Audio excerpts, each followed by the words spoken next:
피정에 참석했습니다. 아주 좋았어요. 그런데 그 피정을 하는 동안 이성에 대한 생각에 심하게 몰입하고 있다는 거 알았습니다. 보통 때 안 그런데 왜 이럴까요? 라고 묻기도 해요. 가끔은 이런 질문도 있습니다. 스와미지, 진지하게 명상을 시작한 후에 저는 개인적으로 이성에 대한 욕망이 사라졌습니다. 그래서 그 때문에 제 배우자가 불행하다고 느끼게 될까봐 걱정이 돼요. 제 배우자의 행복을 위해서 명상을 그만둬야 할까요? 라고 묻기도 합니다. 이런 질문들은 명상 수련자에게만 국한되지는 않습니다. 집중과 호흡을 조화롭게 인식하면서 요가 동작을 수련하는 일부 요가 수련자들, 그리고 명상의 초기 단계에 있는 수련자들도 이와 유사한 질문들을 합니다. 이런 증상들을 정확하게 이해하고 스스로 답을 찾기 위해서는 말씀드린 쿤달리니에 대해서 명확하게 알아야만 합니다. 쿤달리니는 인성 중에서 가장 내밀한, 가장 안쪽에 있는 마음의 구성 요소를 이해할 수 있는 힘을 주기 때문입니다. 하지만 일반적으로 이 용어에 관해서는 많은 오해가 있지요. 이에 대해서는 계속 이어서 말씀드리겠습니다.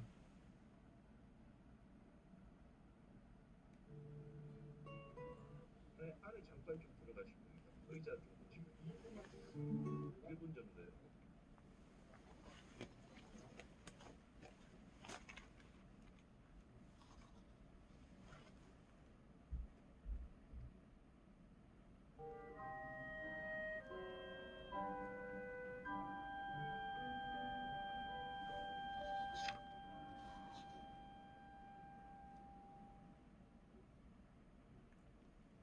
김원일의 초록빛 물소리 들으셨습니다.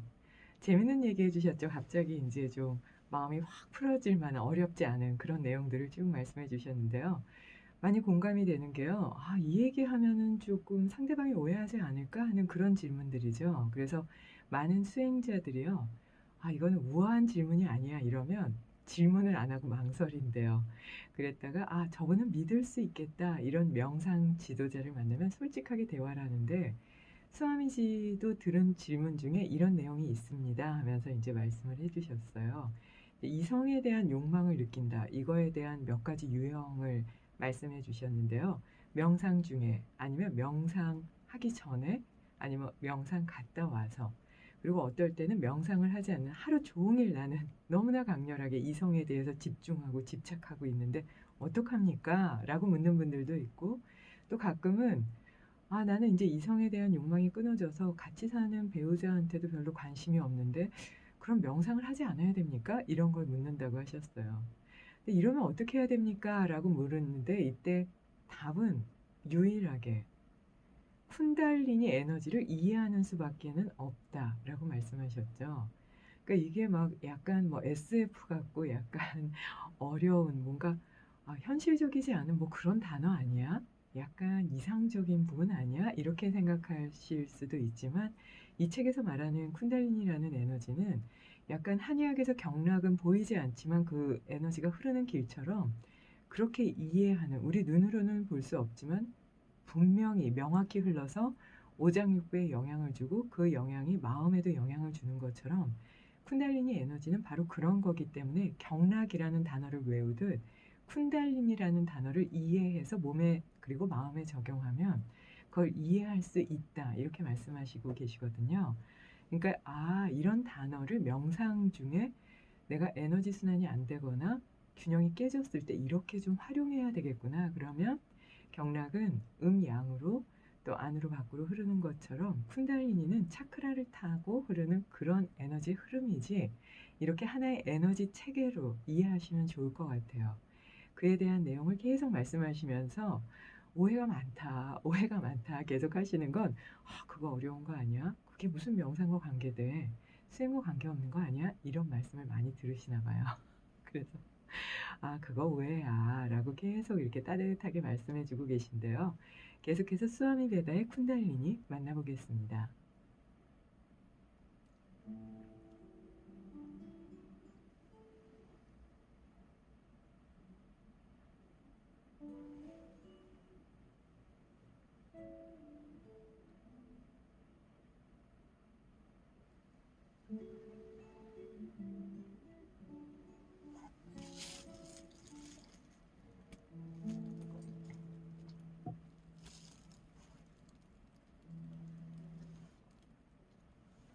일부 황홀경을 즐기는 사람들의 경우 이성에 대한 에너지를 쿤달리니 에너지와 동일하다라고 착각하기도 합니다. 하지만 쿤달리니는 황홀경과는 전혀 다릅니다. 영적인 길에 관한 모든 내용들은 인성 안에 내재되어 있는 신성함에 대해서 말합니다. 그러니까 이거는 불교적으로는 불성을 볼 수 있겠지요. 간단히 말하자면 쿤달리니는 우리의 정신, 생리적 구조의 그 모든 것에 흐르는 에너지다. 이렇게 이해해도 좋습니다. 그리고 그 쿤달리니 에너지는 수많은 에너지로 나누어지면서 그 나누어진 에너지의 길을 나디라는 길을 통해서 나눕니다. 나디는 보통 통로라고 하지요. 그것을 한의학에서는 경락이라고 얘기하기도 합니다. 그 에너지 통로인 나디는 3개 혹은 14개, 10만 개, 12만 5천 개, 3,500만 개로 나누어집니다. 이처럼 내면을 향하면서 에너지는 점점 미세해지고 인성의 내면 속으로 스며들게 됩니다. 그래서 몸과 마음에 그리고 영혼의 전체적으로 퍼져나가게 되지요. 그러니까 이런 나디, 경락과 같은 흐름에 흐르는 길의 수는 그 사람의 명상이 얼마나 세심하고 또 민감하게 진행되는지에 따라 달라집니다. 이런 현상들을 이해하려면 차크라에 대해서 알아야만 합니다. 이건 마치 위장을 알고 대장을 알고 신장 방광을 알아서 각각의 기관이 어떤 기능을 하는지 알아내는 것과도 같습니다. 차크라는 언어학적으로 서클, 그러니까 원이라는 뜻을 갖고 있습니다. 엄청난 힘을 지닌 순환 회로의 의미도 갖고 있지요. 자, 그러니까 요가적으로 보면 사람은 빛이 통과되는 순환 회로에 불과합니다. 한의학에서는 양과 오행으로 이루어졌다고 보고 또 서양적으로는 오장육부의 각각의 기관이 몸을 이룬다고 보죠. 요가적으로는 사람을 빛으로 보는 것입니다. 이 회로에 수많은 차크라가 있지만 초보자를 위해서 흔히 7개의 주요 차크라가 인용됩니다. 이 차크라는 정신적, 생리적 체계에 신성한 에너지가 주입되어서 그 자리에 그대로 드러나는 그런 자리라고 할 수 있습니다. 자, 이거 예를 들면 히터나 냉장고, TV, 선풍기 같이 여러 가지 전기 제품은 전선을 통해서 전력을 받아 움직이지요. 이런 점에 있어서는 공통점을 갖습니다. 하지만 그 각각의 부품과 기기는 다른 기능을 갖지요. 히터는 가열을 하고 냉장고는 냉각을 하고 TV는 화면을 송출합니다. 이와 같은 이치로 배꼽 중심의 정신적, 생리적 체계에 연결된 하나의 회로는 각각의 형태로 나누어집니다. 그래서 어떤 에너지는 욕구의 형태로, 어떤 종류의 에너지는 욕망의 형태로, 그리고 또 어떤 종류의 에너지는 기관 속으로 들어가서 그 기관들을 움직이게 하는 것입니다.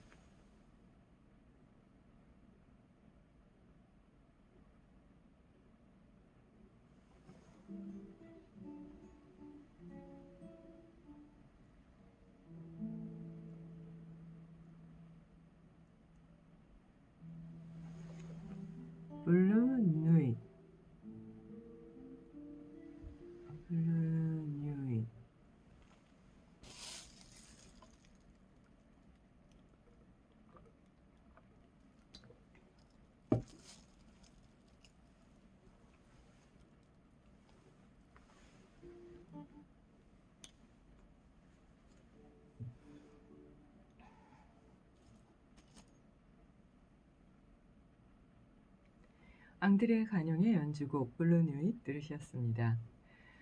황홀경을 즐기는 사람들의 경우에는 쿤달리니를 동일어로 생각하기도 하지만 쿤달리니는 전혀 다르다라고 말씀하시면서 오히려 황홀경을 집착해서 따라가는 게 아니라 그냥 있는 그대로의 내면, 신성함으로 향해 가는, 그러니까 부처님 말씀으로는 불성으로 향해 가는 그런 힘이다. 도로망이다 이렇게 생각하면 좋을 것 같은데요. 그 도로가 몇 개가 있는지를 우리는 기본적으로는 알아야 될 것 같아요. 음양, 오행으로 이루어졌다 이렇게 얘기하는 것처럼 그러면 그 통로가 대략 몇 개로 이루어졌을까 궁금해지잖아요. 근데 세계에서부터 3,500만 개로 나누어진다고 하셔서 괜히 궁금했나 많이 다르구나라는 생각도 하게 되긴 해요. 이게 아마 몸 보여지는 그 체계만이 아니라 안쪽에 전기보다도 세상의 그 어떤 거보다도 더 빠르게 움직이는 마음의 에너지까지 담고 있는 게 나디기 때문에 그래서 이렇게 미세하고 섬세하게 나눠지는 게 아닌가 싶고요. 이걸 알려면 차크라를 알아야 된다고 하셨는데 차크라가 7개가 있다는 건 아래에서부터 위까지 쭉 이어져 있죠. 근데 이 차크라를 알지 못하면 명상할 때 숨이 목에서 막힐 때, 가슴에서 막힐 때, 복부나 또는 숨 아래까지는 들어갔지만 순환이 안 된다고 느낄 때 내가 왜 이런 증상이 나타나지? 그럼 이때는 어떤 음식을 먹어야 되고 어떻게 움직여야 되지? 하는 걸 나중에 말씀해 주시는데 이 차크라에 대한 개념이 아예 없으시면 그게 뭐지? 이렇게 되면서 그 증상이 나타나는데 뭘 해야 되지? 하고 이게 접목이 어렵거든요. 그래서 차크라가 뭐지? 이럴 때는 이게 엄청난 힘을 가진 순환 회로로 사람이 빛에 통과되는 그런 순환 회로의 움직임으로 보는 요가적인 그런 기본이 되는 개념이구나. 그러면 숨이 좀 안 쉬어진다거나 명상을 할 때 집중이 안 될 때는 몸의 위에서부터 아래까지 7개 차크라 중에 어디가 불편한 거지 찾아서 그 자료와 함께 명상할 때 활용하시면 도움이 될 수가 있는데요. 저는 실질적으로 그렇게 하고 있는데 많은 도움을 받고 있거든요. 그래서 그 에너지, 차크라가 움직이는 건 똑같은 에너지긴 하지만 마치 히터, 냉장고, 테레비, 선풍기가 움직이는 거가 전기로 움직이듯 그렇게 차크라도 똑같이 하나의 에너지로 움직이지만 그 에너지가 들어갔을 때 각각의 기능이 다르게 움직이는 것처럼 차크라도 위치에 따라 다 다르다라고 말씀하셨어요. 근데 이게 나중에 뒤에 보면 그 부분에 대해서 하나하나 상세히 어떤 감정이 들 때는 어떤 차크라가 왜 그렇게 움직이고 하는 걸 다 말씀해 주시거든요. 그래서 오늘 내용을 좀 기억하셨다가 나중에 말씀해 주시는 내용하고 접목해서 실제 명상에 활용해 보셔도 좋겠습니다. 라디오 힐링 요가 시간입니다. 이제 날씨가 좀 추워지니까 60 넘으신 분들, 요즘 어르신이라고 안 하죠. 60 그냥 넘으신 분들, 중년께서는 약간 이렇게 긴장하시면서 낙상을 좀 우려하시더라고요. 그렇지 않아도 뭐 요즘 젊은 사람들도 이제 몸의 균형이 깨진다거나 높은 신을 신는다거나 몸에 좀 조이는 옷을 입거나 아니면 근육량이 좀 부족해도 잘 넘어지죠. 저는 사실은 요가도 하고 근육량도 많은데 그렇게 잘 넘어져요. 그래서 1년에 한 4-5번은 넘어지는 것 같은데요. 병원에 갔더니 정형외과 선생님이 이거는 아주 작은 차 사고 난 거랑 똑같다고 이거 그냥 이렇게 대충 넘어가서는 안 돼요. 꼭 엑스레이도 찍어보고 해야 됩니다. 라고 말씀하셨는데요. 나타나는 증상을 보면 정말 그런 것 같아요. 그래서 자료를 좀 이렇게 정리해 보니까 65세 이상의 경우에는 30%가 매년 낙상을 경험하고요. 80세 이상 되신 분들은 40%가 매년 낙상을 경험한다고 합니다. 그러니까 절반 이상의 어르신들이 넘어지는 거죠. 그래서 이걸 예방하기 위해서는 최고의 방법은 규칙적인 운동이라고 합니다. 이제 입동으로 들어가서 냉해지기 시작하고 냉해지면 근육이 좀 긴장하고 관절도 이제 긴장되잖아요. 그럼 이제 걸으시다 보면 감각이 조금 무뎌지면서 냉해지니까요.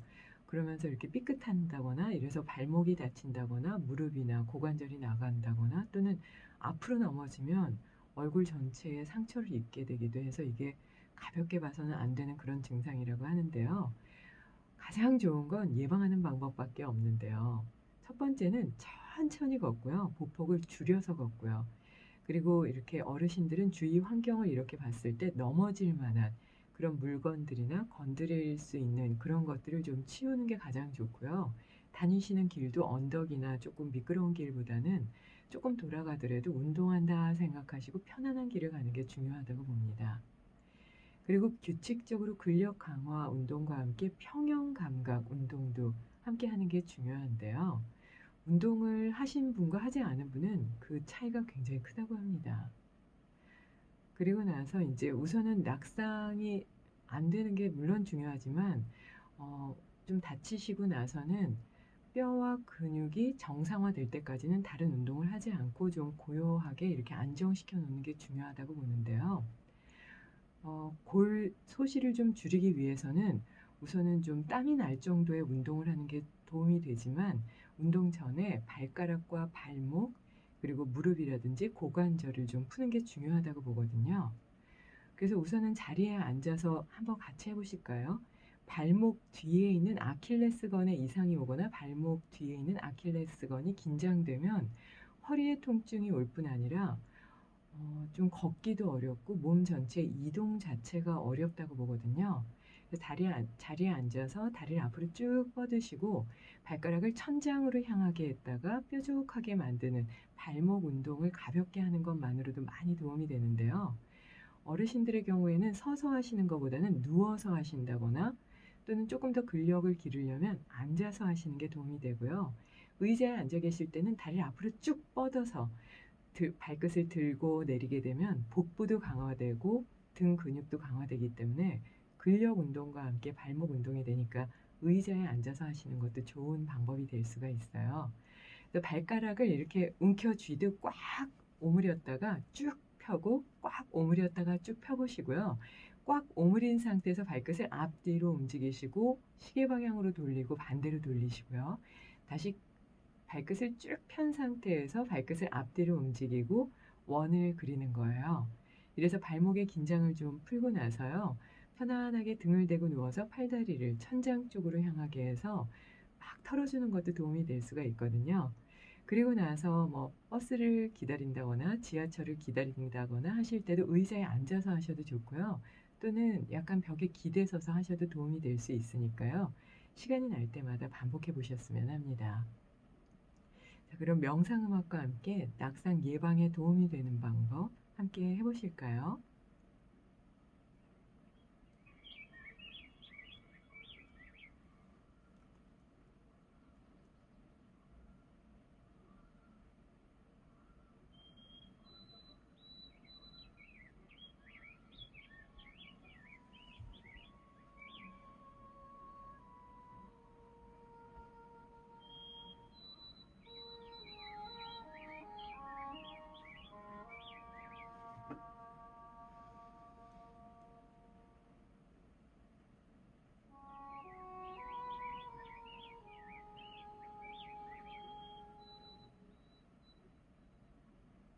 날씨가 추워지면서 몸이 좀 긴장되고 걸을 때 넘어지는 게 우려되신다면 잠자리에서 일어나자마자 양손을 깍지 껴서 머리 위로 만세하듯 들어보세요.